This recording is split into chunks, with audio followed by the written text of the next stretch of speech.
Bonjour à tous et bienvenue dans Mobiliser des concepts scientifiques pour comprendre les processus d'apprentissage. L'interculturalité est un phénomène de plus en plus présent dans les universités. Suite à l'arrivée d'Emma et Wassim dans notre classe, nous avons fait face à des problématiques d'interaction que nous avons décidé d'étudier. Ainsi, nous étudierons en quoi l'intégration des étudiants à mobilité entrante est-elle un processus complexe. Dans un premier temps, qu'est-ce que l'interculturalité? D'après Claude Cadet, l'interculturalité a lieu lorsque deux ou plusieurs cultures interagissent. Il s'agit de l'ensemble des processus psychiques, relationnels, groupaux, institutionnels, engendrés par ces mises en relation entre cultures, ainsi que les changements et transformations réciproques qui en résultent. Ensuite, un processus peut être décrit comme un enchaînement ordonné de faits se déroulant dans un ordre précis pour aboutir à un résultat attendu. Nous avons alors choisi de réaliser notre travail sous forme d'études de cas. Nous avons décidé d'analyser les témoignages de chacun des membres du groupe par le biais de 3 articles scientifiques. Ces articles scientifiques nous ont permis de déterminer s'il s'agissait plutôt de témoignages à tendance générale ou au contraire des cas isolés.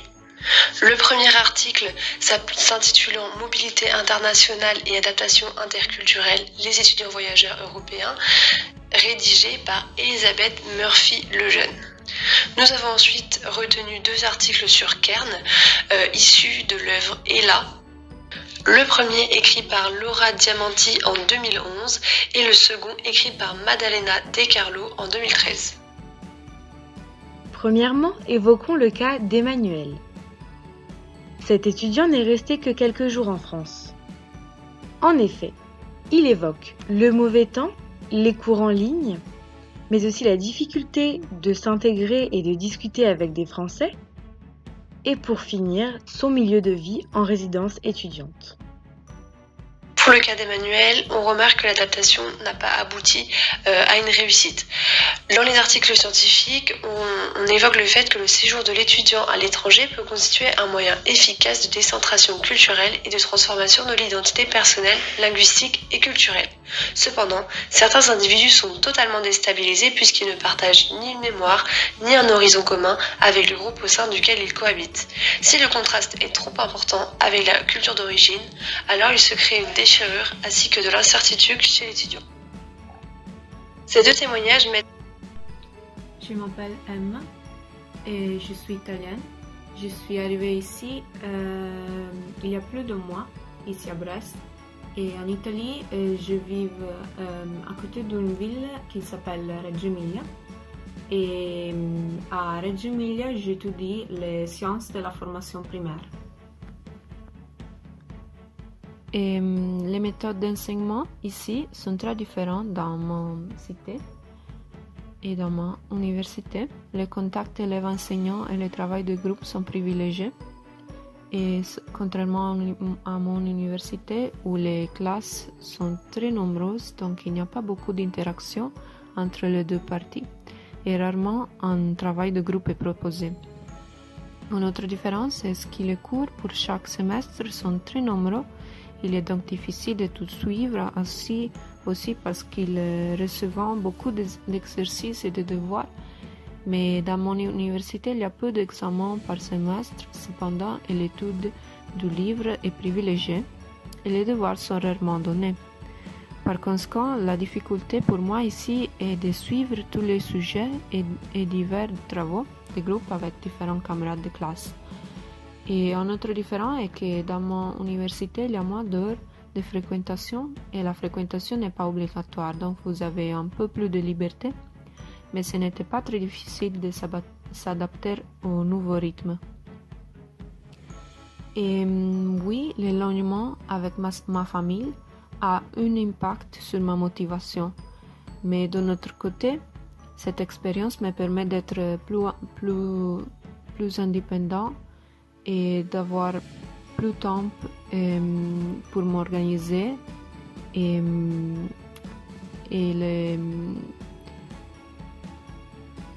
J'ai rencontré d'autres étudiants à Brest venant d'Italie et de partout dans le monde.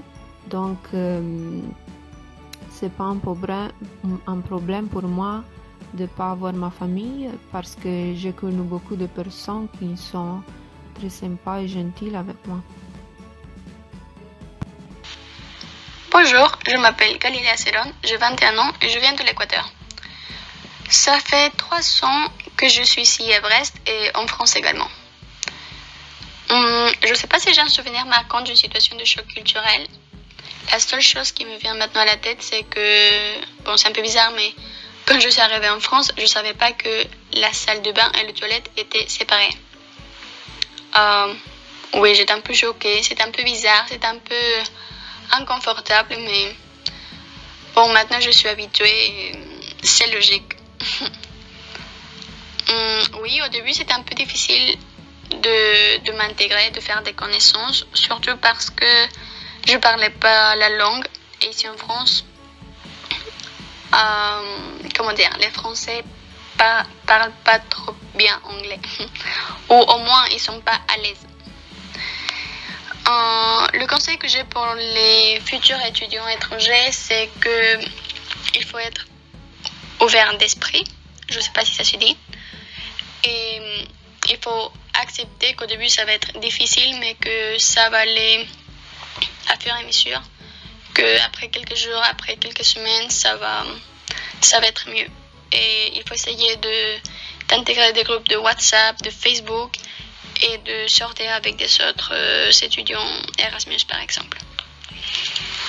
Oui, cette expérience m'a donné envie de rester ici, surtout parce que moi, à la base, je viens de l'Équateur et c'est toujours mieux de faire des études à l'étranger parce que après ça ouvre des chemins. Ce que j'aimerais bien faire comme métier plus tard, c'est soit le marketing international, soit le commerce international. Oui, je pense que cette expérience va me servir plus tard parce que déjà parler une autre langue, ça aide beaucoup. Et moi, je fais anglais-allemand. Du coup, j'ai déjà 4 langues et j'espère que ça va m'aider. Au début, oui, la langue, elle a été un frein, surtout parce que moi, je parlais pas du tout en France. Mon but, c'était de venir pour apprendre le français. Et oui, c'est un peu difficile parce que, comme j'ai dit avant, ici, on parle pas trop anglais. Du coup, la communication était un peu difficile, mais après, ça va, après, ça vient. À la fac, les méthodes d'enseignement sont un peu différentes de chez moi, mais on s'adapte. À mon avis, personnellement, c'était pas difficile et ça va. Et oui, bien sûr que c'est difficile d'être loin de ma famille, mais j'étais toujours indépendante et non, ça m'a pas affectée. Il y avait des jours que, bien sûr, c'était plus difficile, mais je parlais juste avec eux. Ils m'encourageaient, ils me disaient que ça allait venir, que ça allait être mieux. Et voilà, c'était pas un frein d'être loin de ma famille. C'était juste difficile, mais après ça vient, ça va.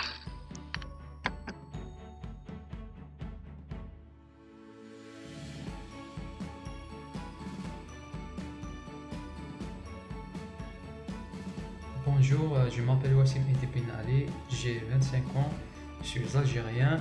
J'ai débarqué en France il y a de ça presque un mois. Mon objectif étant clair est de poursuivre mes études afin d'améliorer mes connaissances acquises durant les années précédentes. Wassim est un étudiant venant de Kabylie en Algérie. Il évoque le climat différent de chez lui, car ici il pleut souvent. Il a pour projet de devenir éducateur sportif en France. Il évoque les différents moyens employés dans son pays et dans le nôtre. Par exemple, en Algérie, il n'a pas forcément d'ordinateur ou de rétroprojecteur par exemple. Pour lui, s'intégrer, c'est ne rien changer chez soi et accepter la nouvelle culture. Il nous évoque aussi sa grande détermination et motivation. Ces deux témoignages mettent en avant le fait qu'ils ont cherché à retrouver des pairs une fois arrivés en France. Dervin met en avant qu'il s'agit d'un phénomène qu'on retrouve fréquemment puisque certaines convergences traversent les analyses, le genre de proximité qui se crée entre les étudiants Erasmus et la tendance à former des tribus plutôt instables, aussi bien nationales que plurinationales, et qui sont construites sur l'appartenance à une minorité. Pour Emma, Wassim et Galiléa, l'adaptation s'est traduite par une modification de certains caractères. Donc l'expérience de l'étranger induit une situation où adaptation et transformation sont nécessaires. L'individu en situation d'apprentissage doit modifier plus ou moins certains de ses caractères. Parfois, les transformations sont perçues comme une seconde socialisation. Pour les étudiants, elles sont comprises entre un degré minimum d'adaptation fonctionnelle et un degré plus poussé de l'intégration sociale et culturelle. L'étudiant en mobilité a donc l'occasion d'entrer en rapport avec des normes, des coutumes différentes du milieu qui l'accueille lors de son séjour. La réalité qui l'entoure accentue en lui le désir d'intégration et le pousse même à changer ses rythmes biologiques. Je m'appelle Enora, je m'appelle Émilie, nous avons 20 ans et nous sommes en 3e année de licence sciences de l'éducation. Il est parfois difficile d'expliquer certains mots ou certains thèmes que nous abordons en cours. La langue est parfois un frein lorsque nous sommes entre Français et que nous sommes dans une discussion car instinctivement, nous parlons plus rapidement, nous utilisons des expressions pas forcément transposables dans une autre langue. Nous pensons alors qu'il faut être patient, communicant et à l'écoute de l'autre afin de développer des compétences dans des environnements interculturels. Nous pensons que ces rencontres nous permettent de nous ouvrir sur d'autres cultures, de découvrir, d'échanger. Ces compétences seront très utiles plus tard dans le milieu professionnel car nous sommes de plus en plus amenés à travailler avec des personnes à l'étranger ou venant travailler en France. Nous pensons que ces rencontres nous permettront d'être plus patients, indulgents dans notre carrière professionnelle lors des rencontres avec des personnes étrangères. Au premier abord, cela peut paraître compliqué car nous ne connaissons pas forcément la personne, nous ne savions pas s'il parlait un petit peu français ou pas du tout. On s'est ensuite mis à leur place, le fait d'être seul dans un nouveau pays doit être très compliqué et étant donné que nous étions déjà intégrés à la classe, il nous semblait normal de les aider à s'intégrer, de discuter avec eux et de s'instruire de leur expérience. Pour les étudiants qui sont dans le pays d'accueil, donc le parcours de formation constructif et continu le long duquel il a la possibilité de connaître une pluralité linguistico-communicative différente, d'élargir sa propre conscience culturelle, d'acquérir de nouveaux savoirs intellectuels. Finalement, dans de nombreux sondages, on remarque que beaucoup de changements personnels sont mis en avant. Donc dans la réflexion, beaucoup d'étudiants déclarent avoir développé aussi bien une conscience interculturelle majeure qu'un plus grand respect envers les sociétés et les cultures différentes. L'incitation à développer des compétences communicatives et interculturelles qui apparaissent comme indispensables pour les rapports interpersonnels.